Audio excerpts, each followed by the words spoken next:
राधे राधे आप सभी को। आप सभी का स्वागत है आपके अपने चैनल US वाई क्लासेस में। तो आज हम लोग पढ़ेंगे व्याकरण का एक टॉपिक संज्ञा।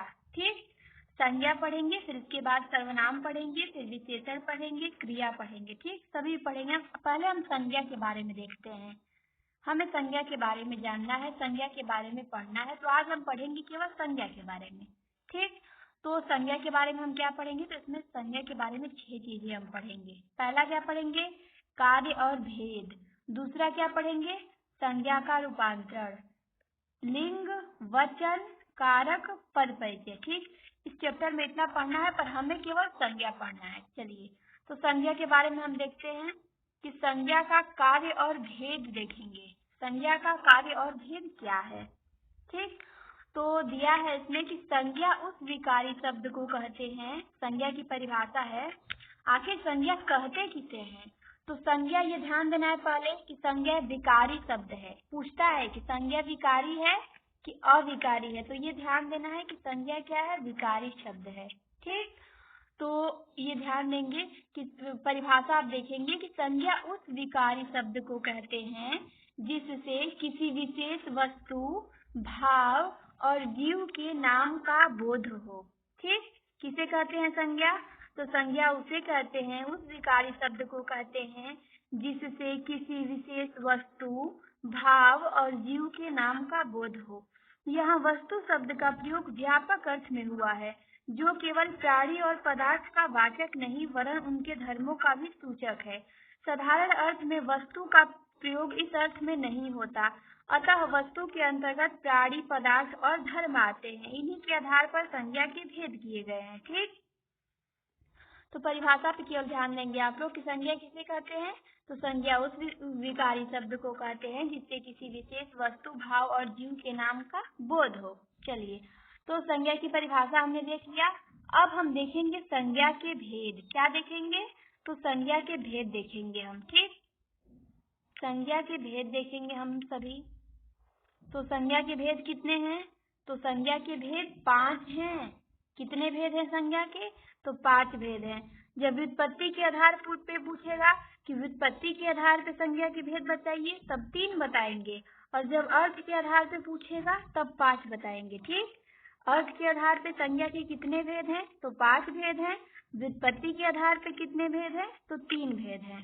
चलिए, तो संज्ञा के भेदों के संबंध में वैयाकरण एक मत नहीं है। ठीक, अधिकतर वैयाकरण संज्ञा के 5 भेद मानते हैं। कौन कौन? पहला जातिवाचक, दूसरा व्यक्तिवाचक, तीसरा गुणवाचक, चौथा भाववाचक और 5वां द्रव्यवाचक। कितने भेद है संख्या के? तो 5 भेद हैं। 5 भेदों को नोट कर लीजिएगा। पहला जातिवाचक है, दूसरा व्यक्तिवाचक है, तीसरा गुणवाचक है, चौथा भाववाचक है, 5वां द्रव्यवाचक है। और ये भेद अंग्रेजी के आधार पे हैं, कुछ रूप के अनुसार और कुछ प्रयोग के अनुसार। संस्कृत व्याकरण में प्रतिपादिक नामक शब्द भेद के अंतर्गत संज्ञा, सर्वनाम, गुणवाचक, विशेषण आदि आते हैं, क्योंकि वहाँ इन 3 शब्द भेदों का रूपांतर प्रायः एक ही जैसे प्रत्ययों के प्रयोग से होता है। किंतु हिंदी व्याकरण में सभी तरह की संज्ञाओं को 2 भागों में बांटा गया है। ठीक, एक वस्तु की दृष्टि से और दूसरा धर्म की दृष्टि से। संज्ञाओं को कितने तरह से बांटा गया है? तो 2 तरह से, एक वस्तु की दृष्टि से बांटा गया है और एक धर्म की दृष्टि से। अब तो हम संज्ञाओं का वर्गीकरण देखेंगे। तो यहाँ से आप लोगों को केवल इतना ध्यान देना है कि संज्ञा के 5 भेद हैं, अर्थ के आधार पे और व्युत्पत्ति के आधार पे 3 भेद हैं। ठीक, तो अर्थ के आधार पे 5 भेद कौन कौन से हैं? तो जातिवाचक, व्यक्तिवाचक, गुणवाचक, भाववाचक और द्रव्यवाचक है। ठीक, तो चलिए अब हम संज्ञा के भेद यहाँ पे देखेंगे। वस्तु की दृष्टि से देखेंगे और धर्म की दृष्टि से देखेंगे। यहाँ पे बांटा गया है। ठीक, तो यहाँ पे देखिए ये संज्ञा है। ठीक, इसका विभाजन 2 तरह से हुआ है, एक धर्म की दृष्टि से और एक वस्तु की दृष्टि से। तो धर्म की दृष्टि से संज्ञा के कितने भेद हैं? तो धर्म की दृष्टि से केवल एक ही भेद है, भाववाचक संज्ञा। और वस्तु की दृष्टि से कितने भेद है संज्ञा के? तो 4 भेद है वस्तु की दृष्टि से। कौन कौन? तो व्यक्तिवाचक, जातिवाचक, समूहवाचक, द्रव्यवाचक। वस्तु की दृष्टि से 4 भेद है और धर्म की दृष्टि से 1 भेद है। कौन है? तो भाववाचक है। इसे ध्यान देना है कि संज्ञा का धर्म की दृष्टि से 1 भेद, वस्तु की दृष्टि से 4 भेद है। ठीक, चलिए आगे बढ़ते हैं अब देखिए आगे। इस प्रकार हिंदी व्याकरण में संज्ञा के मुख्यतः 5 भेद हैं। ठीक, कितने भेद हैं? तो कुल 5 भेद हैं। कौन कौन? तो पहला व्यक्तिवाचक, दूसरा जातिवाचक, तीसरा भाववाचक, चौथा समूहवाचक, पांचवा द्रव्यवाचक। पंडित कामता प्रसाद गुरु के अनुसार समूहवाचक का समावेश व्यक्तिवाचक तथा जातिवाचक में और द्रव्यवाचक का समावेश जातिवाचक में हो जाता है। ठीक, कामता प्रसाद गुरु ने क्या कहा है कि जो समूहवाचक संज्ञा है उसका समावेश व्यक्तिवाचक तथा जातिवाचक में हो जाता है समूहवाचक का। ठीक, और जो द्रव्यवाचक संज्ञा है उसका जातिवाचक में हो जाता है समावेश। ठीक, कामता प्रसाद गुरु ने ये कहा है। तो अब हमने देख लिया संज्ञा की परिभाषा, हमने देख लिया संज्ञा कैसा शब्द है, संज्ञाधिकारी शब्द है। ठीक, और देख लिए संज्ञा के कितने भेद हैं। तो संज्ञा के 5 भेद हैं। कौन कौन? तो व्यक्तिवाचक, जातिवाचक, समूहवाचक, भाववाचक, द्रव्यवाचक। ठीक, तो अब हम 5 भेदों के बारे में पढ़ेंगे। तो पहला भेद क्या है? पहला भेद हमारा है व्यक्तिवाचक संज्ञा। संज्ञा का पहला भेद क्या है? व्यक्तिवाचक संज्ञा है। ठीक, तो हम पढ़ेंगे व्यक्तिवाचक संज्ञा के बारे में। अब देखिए, जिस शब्द से किसी एक वस्तु या व्यक्ति का बोध हो उसे व्यक्तिवाचक संज्ञा कहते हैं। केवल आप लोगों को यही नोट करना है परिभाषा में कि व्यक्तिवाचक संज्ञा किसे कहते हैं। तो जिस शब्द से किसी एक वस्तु या एक व्यक्ति का बोध हो उसे क्या कहेंगे? व्यक्तिवाचक संज्ञा कहेंगे। ठीक, जैसे उदाहरण देख लीजिए, राम है, गांधी जी है, राम है, गांधी जी है, गंगा है, काशी है, इत्यादि है। राम कामा गांधी जी कहने से एक एक व्यक्ति का, गंगा कहने से एक नदी का और काशी कहने से एक नगर का बोध होता है। ठीक, तो व्यक्तिवाचक संज्ञाएं जातिवाचक संज्ञाओं की तुलना में कम है। ये भी ध्यान देना है कि व्यक्तिवाचक संज्ञाएं जातिवाचक संज्ञाओं की तुलना में कम है, अर्थात जातिवाचक संज्ञा व्यक्तिवाचक से अधिक है। ठीक, तो जैसे राम कह रहे हैं तो राम कहने से केवल एक व्यक्ति का बोध होता है, गांधी जी कहने से केवल एक व्यक्ति का ही बोध होगा, गंगा कहने से केवल एक नदी का ही बोध होगा और काशी कहने से एक शहर का ही बोध होगा। ठीक, तो जिस शब्द से एक वस्तु एक व्यक्ति का बोध हो तो वहाँ कौन सी संज्ञा होगी? व्यक्तिवाचक संज्ञा होगी। उदाहरण देख लिया आप लोग। ठीक, चलिए और उदाहरण देखते हैं हम लोग। द्विम व्यक्तिवाचक संज्ञा का द्विम एक व्याकरण है ये। इनके अनुसार व्यक्तिवाचक संज्ञा निम्नलिखित रूपों में होती हैं। ठीक, अब देखिए व्यक्तिवाचक संज्ञा किन रूपों में होती हैं। जैसे व्यक्तियों के नाम, व्यक्तियों के नाम किसके अंतर्गत आते हैं? तो व्यक्तिवाचक संज्ञा के अंतर्गत आते हैं व्यक्तियों के नाम। कोई भी व्यक्ति का नाम ले लीजिए, किसी भी आदमी के नाम में जातिवाचक संज्ञा नहीं होती है, सदैव व्यक्तिवाचक संज्ञा होगी। जैसे श्याम है, ठीक, श्याम है, हरि है, सुरेश है, तीनों में क्या है? व्यक्तिवाचक संज्ञा है। ठीक, व्यक्तियों के नाम में व्यक्तिवाचक संज्ञा होती है, ये ध्यान देना है। अब देखिए दूसरा पॉइंट हम देखेंगे। दूसरा पॉइंट हमारा क्या है? दिशाओं के नाम। ये ध्यान देना है, उत्तर, पश्चिम, दक्षिण, पूर्व दिशाओं के नाम में भी कौन सी संज्ञा होती है? तो व्यक्तिवाचक संज्ञा होती है। उत्तर कहने से एक दिशा का बोध होता है, पश्चिम कहने से भी एक ही दिशा का बोध होता है। पश्चिम एक ही दिशा है। ठीक, ऐसे नहीं कि पश्चिम नाम से कई दिशाएं हैं, केवल एक ही दिशा है। दक्षिण एक है। ठीक, तो दिशाओं के नाम में कौन सी संज्ञा होती है? तो व्यक्तिवाचक संज्ञा होती है, ये ध्यान देना है। ठीक, अब देखिए तीसरा पॉइंट देखिए हमारा, देशों के नाम। ठीक, देशों के नाम में कौन सी संज्ञा होती है? तो देशों के नाम में भी व्यक्तिवाचक संज्ञा होती है। जैसे भारत हो गया, जापान हो गया, अमेरिका हो गया, पाकिस्तान हो गया, म्यांमार हो गया। ठीक, तो क्या हो गया? देशों के नाम में कौन सी संज्ञा होगी? तो व्यक्तिवाचक संज्ञा होगी। क्यों? क्योंकि भारत कहने से केवल एक ही देश का बोध होता है, भारत केवल एक ही देश है। ठीक, ये नहीं कि भारत नाम के कई देश हैं। ठीक, तो भारत कहने से केवल एक देश का बोध होता है। तो जहाँ एक व्यक्ति एक वस्तु का बोध हो वहाँ कौन सी संज्ञा होगी? व्यक्तिवाचक संज्ञा होगी, ये ध्यान देना है आप लोगों को। तो देशों के नाम में व्यक्तिवाचक संज्ञा होती है, जैसे भारत हो गया, जापान हो गया, अमेरिका हो गया, पाकिस्तान हो गया और म्यांमार हो गया। ये सभी देश के नाम है और सभी में व्यक्तिवाचक संज्ञा है। चलिए आगे बढ़ते हैं चौथे नंबर पे। चौथा पॉइंट क्या दिया है कि राष्ट्रीय जातियों के नाम, राष्ट्रीय जातियों के नाम में कौन सी संज्ञा होती है? तो व्यक्तिवाचक संज्ञा होती है। इसे बहुत ज्यादा ध्यान देना है सभी लोगों को। सबसे यदि कहे कि सबसे मोस्ट मतलब यही तो कंफ्यूज होंगे हम लोग। ठीक, यहाँ पे क्या हो जाएंगे? कंफ्यूज हो जाएंगे।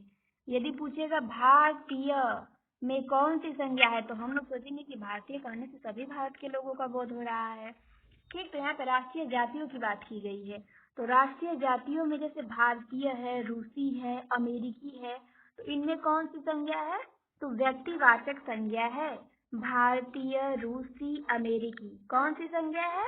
व्यक्तिवाचक संज्ञा है। भारतीय, रूसी, अमेरिकी, चाहे जापानी कर दे, चाहे पाकिस्तानी कर दे। ठीक, राष्ट्रीय जातियों के नाम हो गए ना। भारत के रहने वाले को भारतीय कहा जाता है, रूस के रहने वाले को रूसी कहा जाता है, पाकिस्तान के रहने वाले को पाकिस्तानी कहा जाता है, जापान के रहने वाले को जापानी कहा जाता है। तो यदि पूछेगा कि सभी में संज्ञा बताइए, तो कौन सी संज्ञा है? व्यक्तिवाचक संज्ञा है। ये मोस्ट है, इसे ध्यान देना है। ठीक, यहाँ पे कंफ्यूज हो सकते हैं हम, बाकी तो हम नहीं कंफ्यूज होंगे। ठीक, तो अब देखते हैं पांचवा पॉइंट हमारा क्या है। पांचवा पॉइंट है हमारा कि समुद्रों के नाम में, समुद्रों के नाम में क्या होता है? समुद्रों के नाम में संज्ञा होती है। कौन सी संज्ञा? तो व्यक्तिवाचक संज्ञा होती है। ठीक, समुद्रों के नाम में कौन सी संज्ञा होती है? व्यक्तिवाचक संज्ञा होती है। जैसे काला सागर हो गया, भूमध्य सागर हो गया, हिंद महासागर हो गया, प्रशांत महासागर हो गया। ठीक, तो पूछेगा कि काला सागर, काला सागर में बताइए कौन सी संज्ञा है? तो क्या बताएंगे? व्यक्तिवाचक संज्ञा है। ठीक, काला सागर एक समुद्र है। भूमध्य सागर में कौन सी संज्ञा है? व्यक्तिवाचक है। हिंद महासागर में कौन सी संज्ञा है? व्यक्तिवाचक है, क्योंकि ये सब अकेले अकेले ही है। ठीक, हिंद महासागर कहने से केवल एक ही महासागर का बोध होता है। हिंद नाम के कई महासागर नहीं है, तो जहाँ भी एक का बोध होगा वहाँ व्यक्तिवाचक संज्ञा होगी। जैसे प्रशांत महासागर कहने से केवल एक प्रशांत महासागर का ही बोध होता है, ये नहीं कि सारे महासागरों का बोध होने लगता है। ठीक, तो काला सागर, भूमध्य सागर, हिंद महासागर, प्रशांत महासागर, जैसे भी मतलब किसी स्पेशल सागर का नाम लेके पूछेगा कि बताइए, या फिर स्पेशल समुद्र का नाम लेके पूछेगा कि इसमें कौन सी संज्ञा है, तो व्यक्तिवाचक संज्ञा ही बताएंगे। ये आप सभी को ध्यान देना है। ठीक, अब हम अगले पॉइंट पे बढ़ते हैं। हमारा अगला पॉइंट है छठा पॉइंट कि नदियों के नाम में, जैसे गंगा हो गया, ब्रह्मपुत्र हो गया, वोल्गा हो गया, कृष्णा हो गया, कावेरी हो गया, सिंधु हो गया। ठीक, कोई भी नदी ले लीजिए, गंगा, यमुना, ब्रह्मपुत्र, वोल्गा, कृष्णा, कावेरी, सिंधु, तो कौन सी संज्ञा होगी नदियों के नाम में? तो व्यक्तिवाचक संज्ञा होगी ना, क्योंकि गंगा कहने से केवल एक गंगा नदी का ही बोध होता है। ये नहीं कि सारी नदियों का बोध होने लगता है, केवल एक ही नदी का बोध होता है, वो गंगा नदी का। ब्रह्मपुत्र कहने से भी केवल ब्रह्मपुत्र नदी का बोध होता है। वोल्गा कहने से भी केवल वोल्गा नदी का ही बोध होता है। और कृष्णा कहने से भी केवल कृष्णा नदी का ही बोध होता है। कावेरी कहने से भी कावेरी नदी का ही बोध होता है। ठीक, तो स्पेशल एक ही है ना कावेरी नदी, कृष्णा नदी भी एक ही है, तो स्पेशल का एक का केवल बोध होगा, तो वहां पे कौन सी संज्ञा होगी? व्यक्तिवाचक संज्ञा होगी। ठीक, तो नदियों के नाम में कौन सी संज्ञा होती है? तो व्यक्तिवाचक संज्ञा होती है। आप सभी ने बिल्कुल बहुत अच्छा बताया। अब हम देखते हैं पर्वतों के नाम। क्या देखेंगे कि पर्वतों के नाम में कौन सी संज्ञा होती है? तो पर्वतों के नाम में भी व्यक्तिवाचक संज्ञा होती है। जैसे हिमालय हो गया, पूछेगा हिमालय में संज्ञा बताइए।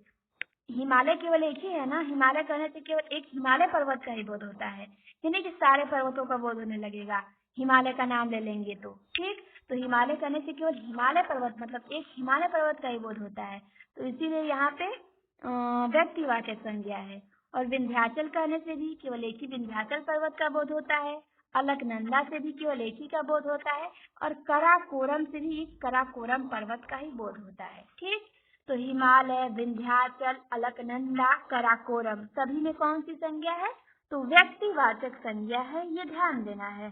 ठीक, अब देखते हैं 8 नंबर का देखेंगे 8वां पॉइंट क्या है हमारा कि नगरों, चौकों और सड़कों के नाम, नगरों, चौकों और सड़कों के नाम, ठीक, में कौन सी संज्ञा होती है? तो व्यक्तिवाचक संज्ञा होती है। जैसे कोई शहर का नाम दे दिया, या फिर ऐसे ही पूछता है कि आप जिस शहर में रह रहे हैं उस शहर के नाम में कौन सी संज्ञा होगी? तो व्यक्तिवाचक संज्ञा होगी ना। जैसे बनारस है, तो बनारस कहने से केवल एक शहर का बोध होता है, बनारस का, तो कौन सी संज्ञा है? व्यक्तिवाचक संज्ञा है, ठीक। जैसे गाजीपुर कहेंगे, तो गाजीपुर कहने से केवल एक संज्ञा का बोध होगा, कौन सी संज्ञा? व्यक्तिवाचक संज्ञा। गाजीपुर एक ही शहर है, ठीक। तो बनारस, गाजीपुर कौन सी संज्ञा है? तो व्यक्तिवाचक संज्ञा है। गया कहेंगे, तो गया कहने से व्यक्तिवाचक संज्ञा का बोध होगा। चांदनी चौक कहेंगे, तो चांदनी चौक कहने से व्यक्तिवाचक संज्ञा का बोध होगा, ठीक। हरिसन रोड कहेंगे, तो हरिसन रोड कहने से व्यक्तिवाचक संज्ञा का बोध होगा, क्योंकि ये स्पेशल रोड है हरिसन रोड, ठीक। अशोक मार्ग कहेंगे, तो अशोक मार्ग कहने से भी केवल एक मार्ग का बोध होगा, वो स्पेशल मार्ग है अशोक मार्ग, ठीक। तो इसमें व्यक्तिवाचक संज्ञा है। तो ध्यान देना है कि कोई भी नगर का नाम देके पूछेगा, चौक का नाम देके पूछेगा, सड़क का नाम देके पूछेगा कि उसमें कौन सी संज्ञा है, तो व्यक्तिवाचक संज्ञा होगी, ठीक। ये आप सभी लोगों को ध्यान देना है। चलिए अब हम पढ़ते हैं 9 नंबर का पॉइंट। 9 नंबर में क्या दिया है कि पुस्तकों तथा समाचार पत्रों के नाम, पुस्तकों तथा समाचार पत्रों के नाम में कौन सी संज्ञा होती है? तो व्यक्तिवाचक संज्ञा होती है। जैसे रामचरितमानस है, ऋग्वेद है, धर्मयुग है, इंडियन नेशन है, आर्याव्रत है, ठीक। सब पुस्तकों के नाम है और समाचार पत्रों के नाम है, इंडियन नेशन, ठीक, और धर्मयुग भी समाचार पत्र है।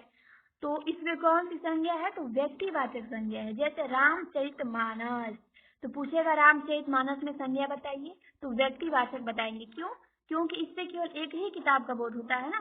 मानस का नाम लेंगे तो ये नहीं कि बहुत सारी किताबों का बोध होगा, केवल एक किताब का बोध होगा। कौन सी किताब? तो रामचरितमानस का बोध होगा।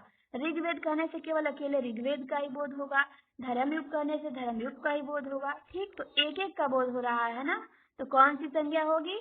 तो व्यक्तिवाचक संज्ञा होगी, ठीक। किसी भी पुस्तक का नाम देके पूछ ले, चाहे वाल्मीकि रामायण पूछ ले, चाहे कोई भी पुस्तक का नाम, तो उसमें ध्यान देना है कि व्यक्तिवाचक संज्ञा ही होगा।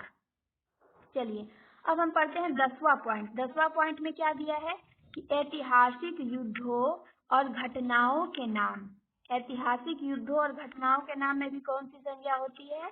तो व्यक्तिवाचक संज्ञा होती है। जैसे पानीपत की पहली लड़ाई, सिपाही विद्रोह, अक्टूबर क्रांति। ऐतिहासिक युद्धों और घटनाओं के नाम में कौन सी संज्ञा होती है? तो व्यक्तिवाचक। जैसे पानीपत की पहली लड़ाई, सिपाही विद्रोह, अक्टूबर क्रांति, ठीक। क्यों? क्योंकि पानीपत की पहली लड़ाई केवल एक ही बार हुई थी और इसका नाम लेने से केवल पानीपत की पहली लड़ाई का बोध होता है, ये नहीं कि कई बार हो चुकी है, ये कई लड़ाइयों का बोध होगा इससे, ठीक। तो इसमें कौन सी संज्ञा है? तो व्यक्तिवाचक संज्ञा है। मतलब जिससे भी केवल एक वस्तु, एक व्यक्ति का बोध हो, वहाँ व्यक्तिवाचक संज्ञा होगी, ठीक। चलिए अब हम देखते हैं 11वां नंबर का पॉइंट। 11 नंबर में क्या है कि दिनों महीनों के नाम, दिनों और महीनों के नाम में भी कौन सी संज्ञा होती है? तो व्यक्तिवाचक संज्ञा होती है। जैसे मई है, अक्टूबर है, जुलाई है, सोमवार है, मंगलवार है। मई कहने से केवल मई महीना का ही बोध होता है, अक्टूबर कहने से केवल अक्टूबर महीना का ही बोध होता है, जनवरी कहने से केवल अकेले जनवरी महीना का ही बोध होता है, ठीक। तो क्या होगा इसमें? तो इसमें व्यक्तिवाचक संज्ञा है ना, क्योंकि मई कहने से केवल एक ही महीने का बोध होता है, अक्टूबर कहने से भी, जुलाई कहने से भी एक ही महीने का बोध होता है, सोमवार कहने से केवल एक दिन का बोध होता है, मंगलवार कहने से भी केवल एक दिन का बोध होता है। तो इसमें कौन सी संज्ञा होगी? तो इसमें व्यक्तिवाचक संज्ञा होगी, ठीक। अब देखिए 12वां नंबर का पॉइंट। 12वां नंबर क्या है कि त्योहारों, उत्सवों के नाम में भी कौन सी संज्ञा होती है? तो व्यक्तिवाचक संज्ञा होती है। लास्ट पॉइंट है हमारा कि त्योहारों और उत्सवों के नाम में कौन सी संज्ञा होती है? तो व्यक्तिवाचक संज्ञा होती है। जैसे होली है, होली कहने से केवल एक त्योहार का बोध होता है, ये नहीं कि कई त्योहारों का बोध होने लगेगा। जैसे दिवाली है, इससे भी केवल एक ही दिवाली फेस्टिवल का ही बोध होता है। रक्षाबंधन है, विजयदशमी है, ठीक। जो भी त्योहार केवल एक है, जैसे गणतंत्र दिवस है, स्वतंत्र दिवस है, एक का बोध होगा। त्योहारों उत्सवों के नाम से केवल एक ही का बोध होता है ना। होली केवल एक त्योहार का है नाम, दिवाली से भी केवल एक ही फेस्टिवल का बोध होता है। ऐसा नहीं कि दिवाली करने से सारे त्योहारों का बोध होता है, नहीं, केवल एक त्योहार दिवाली का बोध होता है, एक का बोध हो रहा है ना। इसीलिए यहाँ पे कौन सी संज्ञा है, तो व्यक्तिवाचक संज्ञा है। तो हमने व्यक्तिवाचक संज्ञा को समाप्त कर लिया, ठीक। व्यक्तियों के नामों में, दिशाओं के नामों में, देशों के नामों में, राष्ट्रीय जातियों के नामों में, समुद्रों के नामों में, नदियों के नामों में, पर्वतों के नामों में, नगर चौकों सड़कों के नामों में, पुस्तकों तथा समाचार पत्रों के नामों में, ऐतिहासिक युद्धों के नामों में, दिनों महीनों के नामों में, त्योहारों उत्सवों के नामों में, सभी में कौन सी संज्ञा होती है, तो व्यक्तिवाचक संज्ञा होती है। तो हमने आज व्यक्तिवाचक संज्ञा को समाप्त कर लिया। संज्ञा की परिभाषा आप लोग ध्यान दीजिएगा, ठीक। आप लोग क्या ध्यान देंगे, संज्ञा की परिभाषा, संज्ञा के कितने भेद हैं, ठीक, और व्यक्तिवाचक संज्ञा के अंतर्गत कौन कौन सा आएगा, ये ध्यान देना है, ठीक। तो उम्मीद करते हैं आप लोगों को व्यक्तिवाचक संज्ञा समझ में आया हो। कल हम संज्ञा का दूसरा भेद पढ़ेंगे, जातिवाचक संज्ञा। दूसरी क्लास में हम पढ़ेंगे जातिवाचक संज्ञा, आज हम पढ़े हैं केवल व्यक्तिवाचक संज्ञा, ठीक। आप लोगों का एग्जाम है और इसीलिए संज्ञा सर्वनाम हम सोच रहे हैं एग्जाम से पहले कंप्लीट करा दें। और तबीयत मेरी ठीक नहीं थी, बोलने में दिक्कत हो रहा है, फिर भी कोशिश किए हैं कि पेपर से पहले आप लोगों का पूरा करवा देंगे हम, ठीक। हाँ, क्योंकि पेपर है तो जरूरी है और सभी लोगों के लिए बहुत अच्छी लगेगी क्लास। सभी लोगों को एक बार व्याकरण में संज्ञा सर्वनाम बहुत अच्छे से रिवीजन हो जाएगा, पढ़ लेंगे, सुन लेंगे एक बार आप लोग, तो आप लोगों का बहुत अच्छे से तैयार हो जाएगा, ठीक। जो लोग पढ़ चुके हैं उनके लिए भी फायदेमंद है, जो नहीं पढ़े हैं उनके लिए भी। तो चलिए, आप लोग क्लास को लाइक करिएगा, अच्छा लगे तो कमेंट भी करिएगा और सभी के यहाँ शेयर भी करिएगा अपने सभी फ्रेंड्स के यहाँ, ताकि जिसको जिसको भी जरूरत हो सभी लोग क्लास कर ले यहाँ से, ठीक। चलिए, तो क्लास को यहीं पे बंद करते हैं, मिलते हैं नेक्स्ट वीडियो में। हम छोटा सा ही क्लास रखेंगे, ज्यादा नहीं, क्योंकि ज्यादा बोलने से बुखार में बहुत दिक्कत होता है, तो और बोर भी हो जाएंगे आप लोग। हाँ, तो केवल इतना ही रखते हैं, मिलते हैं आप लोगों से अगली क्लास में। धीरे धीरे हम सब कुछ पढ़ा देंगे, समझा देंगे, आप लोगों को समझ में आ जाएगा, ठीक। आप लोग क्लास को अच्छा लगे तो लाइक और शेयर जरूर करिएगा, कमेंट करके बताइएगा कि समझ में आया नहीं आया, ठीक। तो मिलते हैं नेक्स्ट क्लास में, इसको यहीं पे बंद करते हैं। आप सभी को वीडियो देखने के लिए बहुत बहुत धन्यवाद।